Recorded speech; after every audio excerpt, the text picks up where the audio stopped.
नमस्कार, नियमित कार्यक्रम 6 प्रश्नमा यहाँलाई स्वागत छ। म राजीव खत्री। नेपाली कांग्रेसले सरकारको नेतृत्व गर्ने भन्दै खुट्टा उचालेपछि मुलुकमा नयाँ राजनीतिक तरङ्ग उत्पन्न भएको छ। कांग्रेसको निर्णयलाई माओवादी केन्द्रका केही नेताहरूले स्वागत योग्य भन्दै गर्दा अध्यक्ष पुष्पकमल दाहाल प्रचण्डले भने अब बन्ने सरकार आफ्नै नेतृत्वमा गठन हुने दाबी गर्नुभएको छ। उता नेकपा एमाले भित्रका असन्तुष्ट नेपाल समूह भने प्रधानमन्त्री केपी शर्मा ओली प्रवृत्ति नाश गरेर आफूलाई स्थापित गर्ने उद्घोष गर्दै गर्दा मधेस केन्द्रित दलहरू भने अझै अनिर्णित छन्। तर यता प्रधानमन्त्री ओली भने आफूले राजीनामा नगर्ने, बरु मुलुक नयाँ जनादेशमा जाने पुरानै अडानमा हुनुहुन्छ, जुन दोहोर्याउँदै आउनुभएको छ। आज हामी यसै सेरोफेरोमा रहेर कुराकानी गर्दैछौँ। हामीसँग हुनुहुन्छ नेपाली कांग्रेसका नेता श्याम घिमिरे। श्यामजी, यहाँलाई स्वागत छ। धन्यवाद। यहाँलाई आराम हुनुहुन्छ? ठिक छ। अब यो संसद विघटनपछि कांग्रेस सभापति शेरबहादुर देउवा मौन नै देखिनु भएको थियो र अहिले यो सरकार गठनको सम्बन्धमा नै करिब मौन हुनुहुन्थ्यो। तर हिजोबाट त्यस्तो के चमत्कार भयो कांग्रेसमा? अब चाहिँ ल नयाँ सरकारमै जानुपर्छ, उहाँले राजीनामा माग्नुपर्छ, राजीनामा दिनु भएन भने अविश्वासको प्रस्ताव ल्याउनुपर्छ भन्ने यो शक्ति कहाँबाट आयो एकाएक? होइन राजीव बाबु, यस्तो छ कुरा। तपाईँलाई यो पुस 5 गते प्रधानमन्त्रीले संसद विघटन गरिसकेपछि नेपाली कांग्रेसले तत्क्षण त्यो कदमलाई असंवैधानिक, अलोकतान्त्रिक र सर्वसत्तावाद उन्मुख भनेर आलोचना गरेकै हो। र त्यसपछि विभिन्न कार्यक्रमहरूका मार्फतबाट त्यसको विरोध प्रदर्शनहरू पनि भएकै हुन्। त्यसपछि अदालतको फैसला नआइकन हामीले ठुल्ठुला विरोधका प्रदर्शनहरू गरेनौँ, किनभने अदालतमा विचाराधीन रहेको मुद्दा भएको हुनाले अदालतमा लाई प्रभावित गर्ने हिसाबले एउटा लोकतान्त्रिक पार्टीले त्यो काम गर्नुहुन्न भन्ने पनि कुरामा पनि हामी सचेत थियौँ। सँगसँगै अदालतको फैसला आइसकेपछि हामीले के भन्यौँ भने अबको गणित पनि त फैसला त आयो, तर दुईटा पार्टीलाई 15 दिनको समय त दिएको छ। तिमीहरू मिल्न चाहन्छौ भने मिलेर चाहिँ निर्वाचन आयोगमा आउन सक्छौ भन्ने कुराको समय त दिएको छ र हामीले स्ट्याटस क्लियर गरेर भन्यौँ। तपाईँहरूको स्ट्याटस के हो त्यो क्लियर गर्नुहोस् भनेर भन्यौँ। त्यतिखेर पनि हामी कहाँ माओवादीका नेताहरू आउनुभएको हो, उहाँहरूले प्रस्ताव गर्नुभएको हो। एमालेका माओवादीका माधव नेपाल प्रचण्डहरूको खेमा आएर चाहिँ हामीलाई भने हो। तर हामीले भन्यौँ तपाईँहरूको स्ट्याटस पहिला क्लियर होस्। त्यसपछि सर्वोच्च अदालतको अर्को फैसलाले त्यो स्ट्याटस पनि क्लियर गरिदियो। गरिदिइसकेपछि हामी बिचमा अब बहस, यो सरकारको बहुमत त गुम्यो। अब दुईटा पार्टीलाई अलग गरिदिइसकेपछि त र त्यसपछिको पनि 15 दिनको समय त थियो, त्यो पनि हामीले हेर्नु पर्यो। न उहाँहरूलाई मिल्ने समय त दिएको छ र त्यो समय पनि हामीले हेऱ्यौँ। नेपाली कांग्रेस जस्तो पार्टीले परिपक्व निर्णय गर्नुपर्ने भएको हुनाले यी सबै कानुनी सम्भावनाहरूलाई हामीले हेरेर हामी बसेका हौँ। अब यी सम्भावनाहरू पनि गुज्रिसकेपछि अब हामीले यो सरकार अल्पमतमा परिसक्यो। अल्पमतमा पर्यो 138 जना चाहिनेमा अब सायद 120-21 जना मात्रै नेकपा एमालेसँग छ। नेकपा एमालेको संयुक्त शक्तिलाई मान्दाखेरि माधव नेपाल झलनाथहरूको संयुक्त शक्तिलाई मान्दाखेरि पनि 121 भने 17-18 सिट अझै उहाँहरूलाई पुग्दैन। त्यस हिसाबले यो सरकार अब धारा 76 को 1 अनुसारको सरकार रहन सक्दैन। केपी ओली सरकारकै निरन्तरता, वर्तमान सरकारकै निरन्तरता रहने हो भने पनि त्यो धारा 76 को 2 अनुसारको 2 वा 2 भन्दा बढी दलको सरकार बन्नेछ। त्यो अवस्थामा प्रधानमन्त्रीले राजीनामा गरेर धारा 76 को 2 अनुसारको सरकार बन्ने मार्ग प्रशस्त गर्नुपर्ने हो तत्क्षण। या विश्वासको मत हो, या विश्वासको मत भनेको अब हुँदैन। विश्वासको मतले पनि धारा 76 को 2 अनुसारको चाहिँ मै जानु पर्यो उहाँ। अब माओवादीसँगै मिलेर उहाँले सरकार बनाउने हो भने पनि धारा 76 को 2 अनुसारको सरकार बन्छ। दलसँग मिलेर 2 भन्दा बढी दलको चाहिँ सरकार बन्ने अवस्था हुन्छ। तर उहाँले त्यो अवस्थामा जान चाहनु भएन। जान नचाहनु भइसकेपछि अब अर्को विकल्प के थियो भने माओवादीले आफ्नो समर्थन फिर्ता लिएपछि उहाँले चाहिँ के छ, उहाँसँग चाहिँ के छ भने राजीनामा गरेर धारा 76 को 2 अनुसार जानु एउटा विकल्प। अर्को विकल्प भनेको चाहिँ उहाँले चाहिँ विश्वासको मत लिने कोसिस गर्नु। अब यो दुईटै विकल्पमा नगएको अवस्था हामीले अझै पनि हेऱ्यौँ। प्रधानमन्त्रीको नैतिकताको आशा गऱ्यौँ प्रधानमन्त्रीसँग, र त्यो नभएपछि हामीले राजीनामा माग्ने निर्णय गऱ्यौँ र स्वभावगत रूपमा राजनीतिक धर्म अनुसार, लोकतन्त्रको धर्म अनुसार दोस्रो ठुलो दल भएको नाताले हामीले सरकार बनाउने दावा। ठीक छ, यहाँले यो कुरा भन्नुभयो, यसमा मैले दुई मत मैले प्रतिप्रश्न गरिनँ। तर कुरा कहाँ भन्दाखेरि यहाँले यी भूमिकाहरू बाँध्दै गर्दा भन्दै गर्दा आफ्नो गल्ती या आफूले गरेका कमी कमजोरीको कुरा पनि यहाँले समीक्षा गरिदिनु भएको अझ सजिलो हुन्थ्यो भन्ने मलाई लागेको। मैले किन पनि भनेको भने जतिखेर प्रधानमन्त्री केपी शर्मा ओलीले संसद विघटन गर्नुभयो, सडक पनि यहाँहरूले विश्वास गर्नुभयो, विश्वास गरे जस्तो गर्नुभयो र अर्कोतर्फ हेर्ने हो भने यहाँहरूले चाहिँ होइन अदालतलाई हामी हेर्छौँ कुर्छौँ भन्नुभयो। संविधान बनाउँदा हिजो नेतृत्व गरेको दलले त्यसो भन्न मिल्थ्यो? गल्ती हो भने त गल्ती हो, हामी सडकबाटै यसलाई उठाउँछौँ र उहाँलाई घुँडा टेकाउँछौँ भनेर लाग्नु पर्थ्यो होला नि त। त्यतिखेर त्यो पनि लाग्नु भएन। त्यतिखेर पनि हेर्नुहोस् प्रचण्ड र माधव नेपाल नै कहाँदेखि हो भन्दाखेरि चाहिँ बरु उहाँहरू चाहिँ त्यो पार्टीभित्रकै भएर पनि मुद्दालाई क्याच गर्नुभयो। यहाँहरूले न त्यो मुद्दालाई क्याच गर्न सक्नुभयो, न संसद पुनर्स्थापना भइसकेपछि प्रधानमन्त्री अब राजीनामा दिनुपर्छ हामी विकल्प हो नै भन्न सक्नुभयो कि हेर्नुहोस् जब कुनै पनि विषय कुनै पनि मुद्दा अदालतमा प्रवेश गर्छ त्यहाँ आफ्नो जिकिर त कायम रहन्छ, तर अदालतलाई प्रभावित गर्ने अधिकार भने हुँदैन। जिकिर मैले भन्नु स्वाभाविक हो। हाम्रो जिकिर के थियो भने असंवैधानिक हो, अलोकतान्त्रिक हो र यो सर्वसत्तावाद उन्मुख छ भन्ने हाम्रो जिकिर हो। तर यो हाम्रो फैसला होइन। फैसला गर्ने अधिकार त अदालतलाई मात्रै थियो के हो भनेर। र त्यसले गर्दाखेरि हाम्रो जिकिरलाई हामीले जनतासँग लिएर गयौँ। हामीले वडामा, गाउँमा, जिल्लामा, क्षेत्रमा हामीले यसलाई गाउँसम्म जनता समक्ष पुर्यायौँ कि यो फैसला यो प्रधानमन्त्रीको निर्णय गलत छ। तर सँगसँगै हामीले के भन्यौँ भने सर्वोच्च अदालतमा यो मुद्दा विचाराधीन छ, त्यहाँबाट आएको फैसलालाई काङ्ग्रेसले स्वीकार गर्छ लोकतान्त्रिक धर्म अनुसार भन्ने कुरा पनि हामीले जनतासँग लिएर त्यसैले अदालतलाई प्रभावित गर्ने गरी हामीले कुनै पनि कामहरू 47 सालको संविधानमा राजा फ्याँक्न पाइन्छ भनेर कहाँ लेखेको थियो र? त जनता समक्ष गएपछि त फ्याँक्नुभयो यहाँ भने यतिखेर पनि केपी शर्मा ओलीले गल्ती गरेको संविधानभन्दा बाहिर थियो भन्नका लागि जनता समक्ष जानलाई त यहाँलाई कहाँ रोकेको थियो र?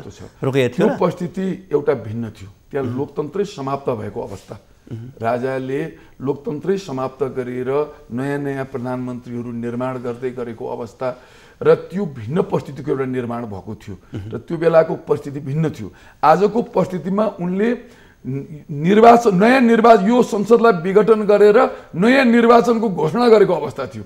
त्यसले गर्दाखेरि त्यो 59 को अवस्था त 62-63 को आन्दोलनको अवस्था र अहिलेको अवस्थालाई सँगै जोड्न चाहिँ मिल्दैन मेरो विचारमा। अहिले पनि म यसलाई के भन्छु भने उनले टाइममा निर्वाचन यदि अदालतले निर्वाचन गराउने नै आदेश दिएर टाइममा निर्वाचन नगराएर यसलाई चाहिँ पछाडि धकेल्ने कोसिस गरेको भए त्यो प्रतिगमनको चाहिँ के छ भने बाटोतर्फ भनेर जान मिल्थ्यो। त्यसैले काङ्ग्रेसले यसलाई प्रतिगमनकारी चाहिँ भनेन। ठिक छ। अब सँगसँगै शब्दमा पनि ख्याल गर्नु। अब यहाँहरूले विशेष गरी नयाँ सरकार बनाउने अविश्वास उहाँले राजीनामा दिनु भएन भने अविश्वासको फेरि राजीवजी यसमा मैले क्लियर गरिहालेँ है। तीनवटा कुरामा त्यहाँ एक त डिफ्रेन्सेस लाग्यो तपाईँको कुरासँग। पहिलो कुरा हामीले अहिले अविश्वासको प्रस्ताव ल्याउने कुरा पनि गरेका छैनौँ। यो कुरामा पनि फेरि भ्रम नरहोस्। पहिलो कुरा हामीले अविश्वासको प्रस्ताव ल्याउँछौँ भनेर भनेकै छैन। हिजो प्रधानमन्त्रीले कहीँ भाषण गर्दाखेरि उहाँले के भन्नुभएको छ भने समर्थन फिर्ता ल्याऊ, म राजीनामा दिन तयार छु पनि भन्नुभएको छ।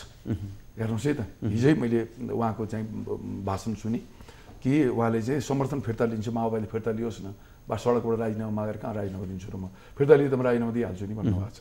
2 3 कुरा प्रचण्डले यो पनि दाबी गर्नुभएको छैन। उहाँले म प्रधानमन्त्री बन्ने कुरा ठुलो कुरा होइन, हामी जो बने प्रधानमन्त्री बने पनि हामी तयार छौँ, मेरो यसमा दाबी छैन पनि भन्नुभएको छ। हिजै पनि भन्नुभएको छ उहाँले। त्यसले यो तिनटै कुराहरूलाई तपाईँले सँगसँगै चाहिँ यो म्यासेजलाई प्रवाह गरिदिनु भने राम्रो हुन्छ भनेर मैले सम्झाउनु मात्रै। ल ठिक छ। अब त्यसो हो भने नयाँ सरकारको लागि त कहीँ न कहीँ काङ्ग्रेसले खुट्टा उचालेको त हो, सङ्केत त गरेको हो नि। पक्कै हो भनेदेखि अब कसरी अगाडि बढ्नुहुन्छ, कसरी जान्छ? हाम्रो यस्तो छ कुरा, हामीले गर्ने कुरा भने के हो भने अब अहिले काङ्ग्रेस यो गणितकै खेल हो, यो अङ्कगणित नै हो। तपाईँलाई संसदीय प्रजातन्त्रमा अङ्कगणितकै खेल हुन्छ र यो अङ्कगणितले के भन्छ भने 138 जना चाहियो, सांसदहरू चाहियो, 275 जनाको उसमा 138 जनाले हाम्रो बहुमत पुग्छ। 138 जना पुर्याउनको लागि हामीलाई काङ्ग्रेस, माओवादी र जसपाको विद्यमान सांसदहरूको अवस्था जोड्दाखेरि 141 हुन्छ। यो तीनवटैको अहिले हामीलाई चाहिँ के छ भन्दाखेरि एकमुष्ट समर्थन चाहियो। हेर्नुहोस् है त। अब तपाईँलाई चाहिँ के छ भने जसपाभित्र अहिले पनि समस्या छ। जसपाको एउटा समाजवादी हजुर जनता समाजवादी पार्टीको हो। तपाईँलाई चाहिँ के छ भने एउटा फ्र्याक्सन तपाईँलाई चाहिँ के छ भने जसले हाम्रो मुद्दालाई सम्बोधन गर्छ हामी त्यहीँ जान्छौँ भनिरहेका छन्। अर्कोले बाबुराम प्रचण्डहरूको अर्को धार छ जसले कुनै पनि हालतमा केपी ओलीसँग चाहिँ बस्न सकिन्न जान सकिन्न भन्ने धार पनि छ। अब उहाँहरूको निर्णय एकत्रित भएर आएको छैन अथवा एकमुष्ट निर्णय आएको छैन। त्यो कुन ढङ्गले आउँछ भन्ने पनि एउटा महत्त्वपूर्ण फ्याक्टर छ। तर कांग्रेसको निर्णयले चाहिँ उहाँहरूलाई पनि दबाब माधव नेपाल प्रचण्डहरूको समूहले के गर्छ? अब उहाँहरूलाई पनि बडो अप्ठ्यारोमा पनि हुनुहुन्छ। उहाँहरू वैधानिक सङ्कटमा पनि हुनुहुन्छ होला, कानुनी सङ्कटमा पनि हुनुहुन्छ। दल तोड्न पनि उहाँहरूलाई अप्ठ्यारो होला र चाहिँ अब या त फ्लोर क्रस गर्दाखेरि हो भने अवस्था के हो र त्यो अवस्थामा उहाँहरूको निर्णय उहाँहरू अब त्यही दलभित्र बसेर सङ्घर्ष गर्छौँ पनि भनिरहनु भएको छ। उहाँहरूले पनि आफ्नो पोजिसनलाई क्लियर गर्नुपर्ने अवस्था आउला होइन। र एउटा कुरा र अर्को कुरा जसपाले पनि आफ्नो अवस्था क्लियर गर्न आउला। सँगसँगै राजीवजी अब एउटा कुरा के छ भने अब यहाँ त अर्को पनि जटिलता छ, संवैधानिक जटिलता के छ भने तपाईँ अविश्वासको प्रस्ताव ल्याएर अविश्वासको प्रस्ताव असफल भयो भने 1 वर्ष फेरि अविश्वास प्रस्ताव ल्याउन पाइँदैन। यो त समस्या छ नि तपाईँलाई। अनि अविश्वासको प्रस्ताव ल्याउनलाई हतार लिएर के गर्ने भन्नुहोस् त? कांग्रेसले अविश्वासको प्रस्ताव ल्याएन भन्ने जुन कुरा आइरहेको छ नि, अहिले अविश्वासको प्रस्ताव ल्याइदिउँ र फेल भयो भनेदेखि त तपाईँले 1 वर्षसम्म फेरि अविश्वासको प्रस्ताव ल्याउने अर्को अविश्वासको प्रस्ताव आउने सम्भावना पनि त टर्यो। तर अब चाहिँ पुष्पकमल दाहाल प्रचण्डले केही दिन अगाडि उहाँले भन्नु पनि भयो हामी समर्थन फिर्ता लिन्छौँ, लिइसकिसकेपछि अब गोल कांग्रेसको हातमा छ, कांग्रेसले कता फ्याल्छ गोल भनिरहनु भएको छ नि। अब त्यो हिसाबले चाहिँ अहिलेको सङ्केत चाहिँ यहाँहरूको माओवादीतिर हो? अब होइन, एउटा कुरा छ, अहिले हामी प्रतिपक्षी दल हौँ। अब लार्जेस्ट पार्टी नेकपा एमाले नै हो। अब हामीले पहिलेदेखि नै हामीले एउटा मान्यता काङ्ग्रेसको के हो भने डेमोक्रेसीमा कुनै एउटा विशेष परिस्थिति भने भिन्न कुरा हो। विशेष परिस्थितिमा हामी बसेका पनि छौँ सँगै। लार्जेस्ट पार्टी र सेकेन्ड लार्जेस्ट पार्टी एक ठाउँमा बस्नु हुँदैन। त्यो अवस्था भयो भने डेमोक्रेसीमाथि लोकतन्त्रमाथि नै एउटा खतरा पैदा हुन्छ र सर्वसत्तावादतर्फ उन्मुख हुने सम्भावना बढ्छ। त्यहाँ सानातिना दलहरूका विरोधको कुनै गुन्जाइस छैन, त्यहाँ गुन्जाइस हुँदैन। त्यसले गर्दाखेरि सशक्त प्रतिपक्ष हुनको लागि फर्स्ट लार्जेस्ट र सेकेन्ड लार्जेस्ट एक ठाउँमा बस्नुहुन्न भन्ने यो पनि लोकतन्त्रको एउटा धर्म र मर्मभित्र पर्छ। काङ्ग्रेसले यो मुद्दा योभन्दा पहिला पनि उठाएको हो। त्यसले गर्दाखेरि तपाईँलाई चाहिँ के छ भने हामीले अहिले चाहिँ के छ भने केपी ओलीसँग अर्थात् नेकपा एमालेसँग मिलेर जाने भन्दा हाम्रो चाहिँ चोइस अरू दलहरूसँगै मिल्ने चोइस हुन्छ नम्बर 1। नम्बर 2 कुरा उनले अदालतमा उनले प्रस्तुत गरेको निर्वाचनमा जाने एजेन्डा असफल भइसकेपछि उनले तत्क्षण राजीनामा गर्नु पर्थ्यो, तर त्यो नगरेको अवस्था पनि हो। त्यसले गर्दाखेरि अहिले नैतिक रूपमा पनि उनी चाहिँ के छ भन्दाखेरि परास्त भएको अवस्था हो र त्यस अवस्थामा काङ्ग्रेसको चाहिँ अहिलेको प्राथमिकता चाहिँ यो वर्तमान सरकारभन्दा इतर रहेका शक्तिहरूसँगैकै एकता नै हो। हुन्छ, हामी यो कुराकानीलाई निरन्तरता दिनेछौँ। यति बेला भने पालो भएको छ छोटो ब्रेकको।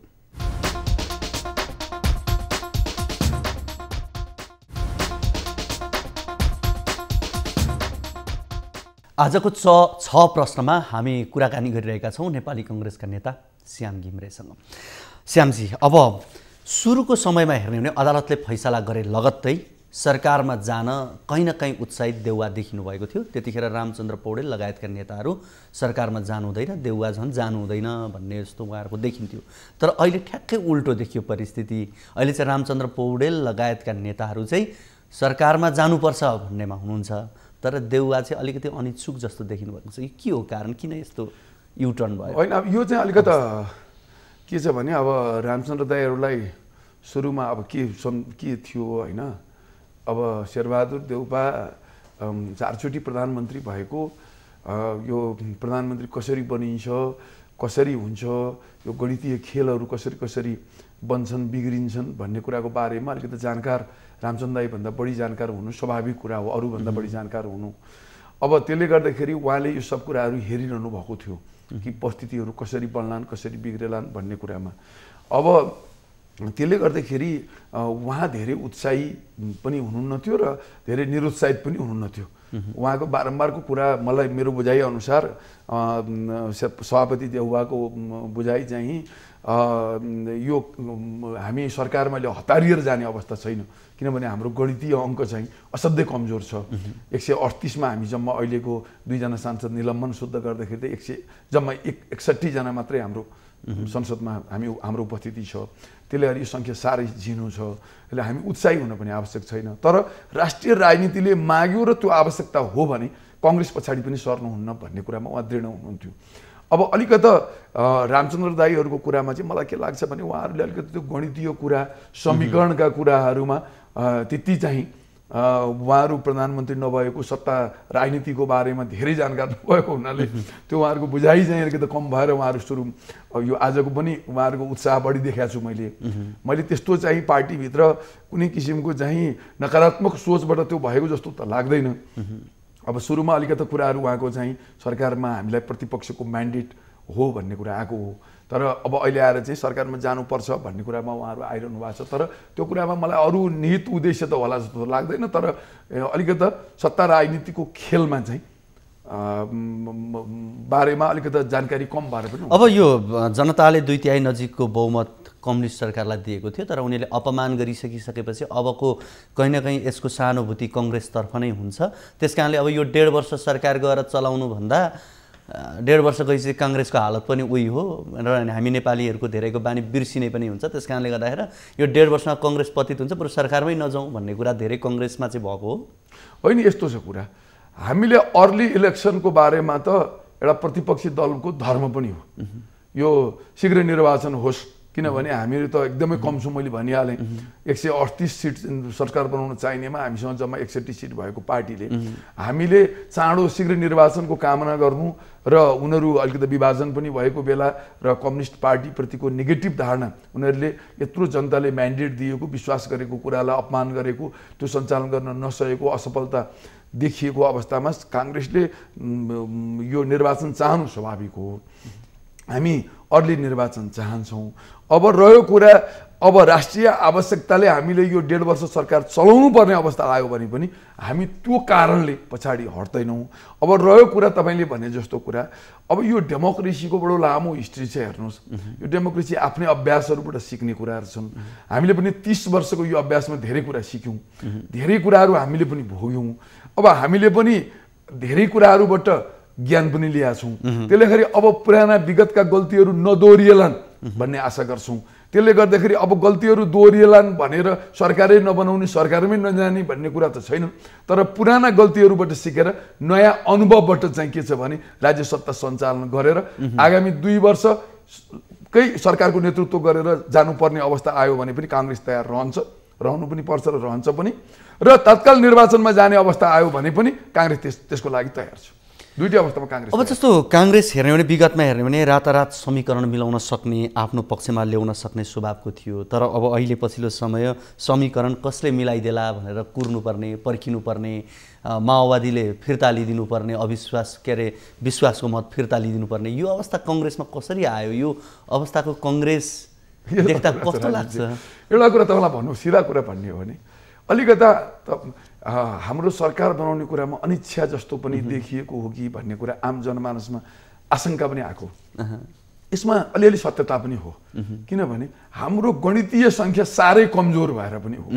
हेर्नुहोस् है त, अलिकति हाम्रो पनि 100 सिटसम्म भएको भए हामी पनि अलिकति एग्रेसिभ हुन्थ्यौँ होला। यहाँहरूभन्दा थोरै भएको तराई केन्द्रित दलहरूले हामी प्रधानमन्त्री बन्छौँ उहाँहरूको कुरा अलग होला, किनभने उहाँहरू सत्ताको नेतृत्व नगरेको पार्टी भएको हुनाले उहाँहरूमा बढ्ता त्यो चाहना देखिनु स्वाभाविक होला। अब हामी पटक पटक नेतृत्व गरिसकेको, सत्ता राजनीतिलाई नजिकबाट हेरेको र त्यो पनि नेतृत्वमै बसेर हेरेको हुनाले हामीमा त्यो आकर्षण कम हो। हाम्रो असाध्यै कम सङ्ख्या, गणित चाहिँ हाम्रो असाध्यै कमजोर भएको हुनाले पनि हामी धेरै आकर्षित यहाँबाट चाहिँ नभएको होला। भनेपछि अब तपाईँहरूको सोच कहीँ न कहीँ चाहिँ 43 सिटमा कति खुम्सेर बसिरहने, अब अर्ली निर्वाचनमै जाउँ, त्यहीँबाट सबै कुरा समाधान खोजौँ, त्यसबाटै कङ्ग्रेसलाई नि होइन। अब हेर्नु, मेरो त कुरा सिधा छ। अबको विकल्प भनेको धेरै झगडा झन्झटमा पर्नुभन्दा तपाईँलाई चाहिँ, यो मेरो धारणा हो, कङ्ग्रेसको धारणा होइन। आज काङ्ग्रेसले यो विषयमा धारणा बनाइसकेको छैन, तर औपचारिक धारणा छैन। तर मेरो कुरा भन्नुहुन्छ भने अब यो धेरै झगडा झन्झटमा पर्नुभन्दा एउटा राष्ट्रिय सहमतिको सरकार निर्माण गरौँ, निर्वाचनको लागि, निर्वाचन प्रयोजनको लागि राष्ट्रिय सहमतिको सरकार निर्माण गरौँ र त्यसले अब स्थानीय निर्वाचन पनि यो आउने वैशाखमा गराउनु पर्नेछ। स्थानीय निर्वाचनलाई मङ्सिरतिर गराएर आउने वैशाखमा आम निर्वाचनमा जाने हो, वैशाख जेठतिर, र या तपाईँलाई चाहिँ यो मुङसिरमै तपाईँलाई चाहिँ के छ भने आम निर्वाचन गराएर स्थानीय निर्वाचनलाई वैशाख जेठमा लाने हो। त्यो तय गरेर एउटा सहमतिको वातावरणबाट राष्ट्रिय राजनीति अगाडि बढाउन सक्यौँ भने चाहिँ यो मुलुकको हितमा हुन्छ भन्ने यो मेरो बुझाइ छ। जसरी 2070 सालमा जुन एउटा सहमति निर्माण गरेर अब हामीसँग अहिलेको संविधानले विद्यमान संविधानले त्यो सुविधा दिँदैन, त्यो छुट दिँदैन तपाईँलाई चाहिँ त्यो हामीलाई चाहिँ यो अहिलेको विद्यमान संसदभन्दा बाहिर गएर त्यो सरकार खोज्ने 70मा जस्तो हामीलाई त्यो सुविधा छैन। तर के गर्न सक्छौँ भने धारा 76 को 2 लाई नै प्रयोग गरेर 2 वा 2 भन्दा बढी दलको सरकार बनाउने धारालाई नै प्रयोग गरेर हामी चाहिँ के छ भने एउटा राष्ट्रिय सहमतिको सरकार निर्माण गरेर पनि जान सक्छौँ। त्यो अप्सन पनि खुल्ला छ। या 2 गर्न सकेन भने 3 हुँदै 4 हुँदै गएर निर्वाचनमै जाने पनि होइन, निर्वाचनमै जानु चाहिँ आजको विकल्प हो जस्तो मलाई चाहिँ लाग्छ। अब यो धेरै वापोहमा रहनु, अब किनभने नेकपा एमालेलाई पनि सरकार सञ्चालन गर्ने कुरा बडो ठुलो गाह्रो छ। किनभने 121 जना भए पनि उहाँहरूमा देखिए पनि 38 जना सांसदहरू वर्तमान केपी ओलीसँग विद्रोह गर्ने अवस्थामा हुनुहुन्छ, कुनै पनि दिन विद्रोह गर्ने अवस्थामा हुनुहुन्छ। कानुनी रूपमा मात्रै विद्रोह गर्न नसकेको देखिन्छ र उहाँहरूको साथ समर्थनबाट सरकार चलाउने कुरा, उहाँले जसपाको समर्थन प्राप्त भए पनि, जसपाको एकछिनलाई मानौँ जसपाको समर्थन प्राप्त भए पनि जसपाले पनि पूर्ण समर्थन गर्ने अवस्था छैन, आफ्नै पार्टीको पूर्ण समर्थन पाउने अवस्था छैन। त्यो अवस्थामा उहाँले कसरी सरकार सञ्चालन गर्न सक्नुहुन्छ? त्यो अवस्था देखिँदैन। केपी ओलीको सरकारको निरन्तरता त म कतै पनि देख्दिनँ होइन। एउटा कुरा हामीलाई पनि सत्ता सञ्चालन गर्न किन गाह्रो छ भने जसपाको तपाईँलाई चाहिँ के छ भने पूर्ण समर्थन हामीलाई पूर्ण पार्टीको एकत्रित पार्टीको चाहिँ समर्थन आउँछ कि आउँदैन त्यो पनि अनिश्चित छ आजको दिनसम्म। अर्को समस्या के छ भने अब माधव नेपाल झलनाथ खनालको पार्टी त ब्रेक भएको छैन नि, उहाँहरूले सडकमा विरोध गर्दै त भएन नि, औपचारिक रूपमा समर्थन गर्न सक्ने अवस्था त छैन आजको दिन। त्यो अवस्थामा के गर्ने भन्ने कुरा पनि त्यो पनि अहम छ।